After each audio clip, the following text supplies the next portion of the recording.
Thank you so much. Thank you for the very warm welcome. Feels good to be back. Yes. Apologies, our video is a bit darker, and I really don't know why. But It's please not bear. dark. Is it? It's fine. You're wearing nice pink or purple, and your wife is wearing the nice creamy. You're both looking. You are looking handsome, and your wife is looking pretty. We Thank can you. see Thank you. you. We are humbled. You're making us blush. Okay. We want to say thank you to our hosts, Dr. and Mrs. Olawale. Thank you so much for having us. We bless God for what God is doing through Couples Koinonia. And, every time we come in here, we are always blessed. Yeah. We take away nuggets and a lot of wisdom that we then apply into our own marriage, and that has helped us to continue to grow. So thank you so much for having us. Okay. So today, without further ado, we don't have much time, but we're going to manage our time Yes. to the best of our abilities. We're going to be talking briefly or sharing on filio and eros in marriage. So filio and eros love in marriage. And I think our pastor that spoke earlier on, the pastor Mrs., she mentioned about agape and sturge. So there's 4 types of love. So we're going to be focusing on filio and eros love. You wanna? Yes. So we're going to start with filial love. So filial love is essentially brotherly love, friendship love in marriage. You know, the type of love that exists between friends.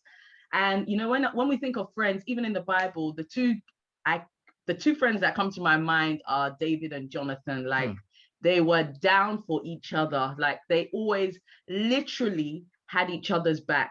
So literally when David was about to be captured, who was the one that helped him? Jonathan. He had his back.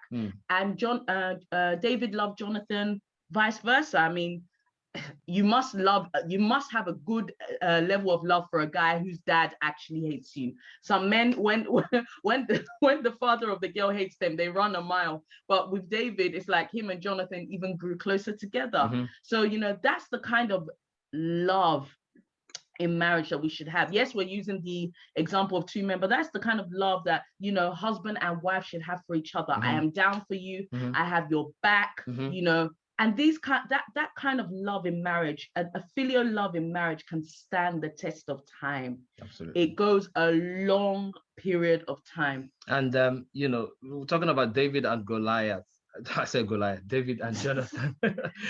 Yeah, so the love that existed and was friendship love, isn't it? So the Bible records in 1 Samuel 18:3, and it says that Jonathan and David made a covenant, right? Because he loved him as his soul. So that type of love is the filial love. So what the Bible is saying there is that Jonathan filial David, and David filial Jonathan. So that is what friendship type of love is. And when we look at agape, which is the unconditional sacrificial love, and you now look at friendship love, so a love that shows that couples are friends. So I love you because you are my friend. I don't love you because of what you can do for me. I love you because I have your back. You know, I love you as my own. And that's the type of love that filial is referring to, where couples are friends. Okay, so briefly, we're going to share with 1 or 2 tips. I call it the triple T effect, on how we can, you know, love and filial our spouse. So how can I filial my wife? How can my wife filial me? The first one is talk. So the first T, talk. Talk, in that you have to communicate. You can't be friends with someone who you don't communicate with. I think of, you know, secondary school friends or even primary school friends, and maybe I see them on Instagram and I remember, oh my God, that was my best friend of then. Like we used to talk every day, but now secondary school's gone, uni's gone, we've been married, we've had children, and we've not had any communication. That can't be my best friend anymore because we don't talk. If you don't communicate with someone, you don't get to know them. We can only know each other when we talk to each other. Absolutely. And talking involves speaking and listening, right?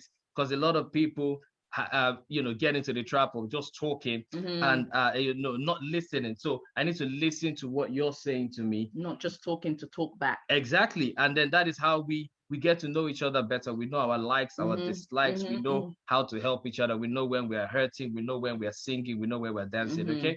And the second T, ladies and gentlemen, is time. Okay, so we talk and then we spend time. So spending time together as a couple. At the moment, it was my wife's birthday, so it's my wife's birthday weekend. Okay, so we're actually away from the kids. I love my children, thank you. But sometimes we need to get away from them and spend time as a couple. Okay, so what we've been doing since yesterday is literally just holding hands and just walking the whole, we're in Brighton at the moment, and we've just been working in the city center and just spending time, going to places of interest, laughing together and spending time together. So it's about creating time, right? Yeah, especially this lockdown, we found out that a lot of couples are just living together, but I'm not really spending time together. Okay, and if I want to feel my wife, I need to spend time with her. I need to drop what I'm doing. I need to drop my office work because we've been working from home. So you find out that you're working from home, and a lot of people are, and we've had a lot of people come to us and tell us that, my husband is not spending time, my wife is not spending time. They're working to 10 o'clock, always with the laptop, always watching the news, always watching football.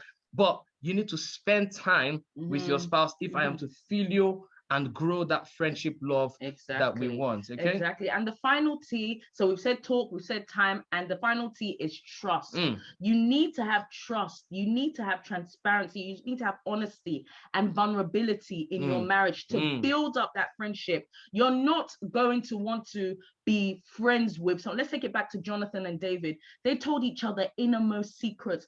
Jonathan revealed to him the traps that his father was setting him. Wow. Like, that is enough to make you trust this person, that, wow, this person really has my back. And that's how it should be in marriage, that, oh my gosh, my husband has told me something. He's opened up. He's been vulnerable to me. That's not the time for me to carry his business to my sister, to my mother. No, I hold that information. I hold it, but I don't hold it against him. So that's what we're talking about. And same with wife as well. My wife has opened up to me that she's feeling negative about her body. That's not the time for me to say, wow, look at your belly. Like, you just look at your mates, they're slim, and look at you, you're huge. You need to do that. No. I take that information and I don't use it against her. I hold it, but I don't hold it against her. Okay.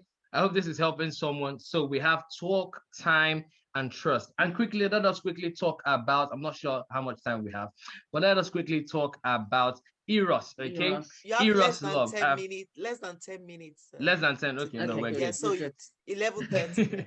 So we have Eros love. Eros is from the word, erotic, right? So that is the love that couples share, that romantic love, that physical love, that sexual love, and a lot of the time when, a man sees a woman, or a woman sees a man, I feel like, you look fine, you look beautiful. It's usually kind of a romantic love where there's a physical attraction, and then as a married couple, there's sexual love. Okay, so Eros love is what Eros is from the word erotic. Okay, sexual love.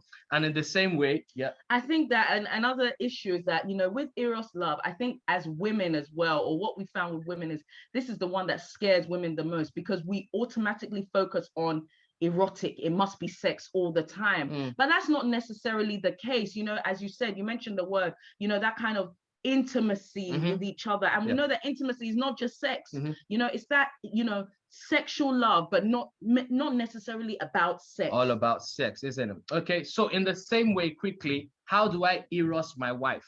How does my wife eros me? Okay, so we're going to give you another triple T. Okay, so it's the triple T effect. Okay, just so that you can remember easily. And the first thing is to think. Okay, especially when you're married 5 years, 10 years, 15 years, 20 years, you constantly need to think outside the box. Do you understand? So you need to think about, how can I express romantic love to my wife in a different way? You can't be doing the same thing that you did 10 years ago and still be doing the same thing now. So think outside the box. We need to educate ourselves. We need to look for avenues to be able to initiate touch, to be able to do things differently. So the first T is think. Yes, and just to make very clear, we usually think that when we're talking about expressing romance, we usually, as women, we leave it to the men. We say that the man is not romantic, but we too, as women, we should be romantic. We too have to think outside the box. I mean, just a slight going off subject, just even thinking about Father's Day. Most women, a lot of us, we don't do we even know that it's Father's Day? Because we're so focused on, yes, we're the woman. When it's Mother's Day, we expect everything, but we've not done anything for Father's Day. So women too, we have to think outside the box. Absolutely, absolutely. And the next T, ladies and gentlemen, is teach. Okay, what that means is we need to teach each other. Okay, so my wife needs to teach me how she wants to be loved, from a sexual perspective, and I need to teach my wife how I want to be held, how I want to be touched. Okay, so we need to be students. Okay, underline the word student of our spouses. We need to be humble enough to learn, because let me tell you something, the things that turned my wife on 3 years ago are not the same things that turn her not on now. So I need to learn what turns her on, what turns her off. Very important. So I constantly need to humble myself to learn. I always say that in marriage, you need to go back. Even if you have a PhD, you need to be ready to go back to primary 1 or primary 2 to learn again. So we constantly need to communicate and teach each other, what we need to do. And I want to say something. The reason why we have a lot of, even couples in marriages that are, engaged in masturbation and self-pleasing is because of the selfish nature. Okay, I'm not even going to go into the detail of whether or not that is right, because that is not right, because that is selfish. Any sexual act against on oneself is a selfish nature, and that is sin. Okay, so you cannot be, we understand our bodies the most, right? So I understand my body the most. I need to teach my wife so that she also understands my body, and my wife needs to teach me. I hope this makes sense. And the last T, so we've got think, we've got teach. The last T is touch. We need action as well. So you can have all of these things in theory, but do you actually hug your husband? Do you actually kiss your wife?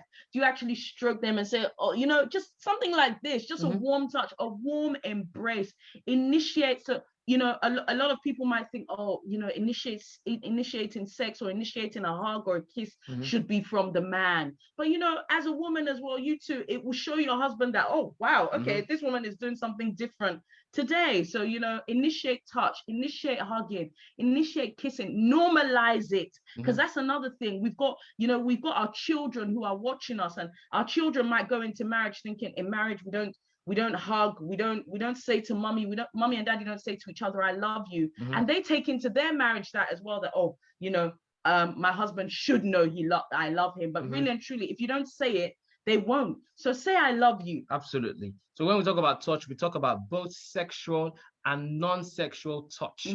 Okay, so I can touch my wife in a sexual way. I can also touch her in a non-sexual way. Okay, all of that brings about intimacy and helps us eros each other. Okay, because from the touching, we're showing you that, listen, I love you, I love your body, I love to touch you, I love to touch your body. I hope this has helped someone, and I hope we are still in our time. We try to just rush it real quick, because easily we could talk about this for 2 hours. But thank you so much.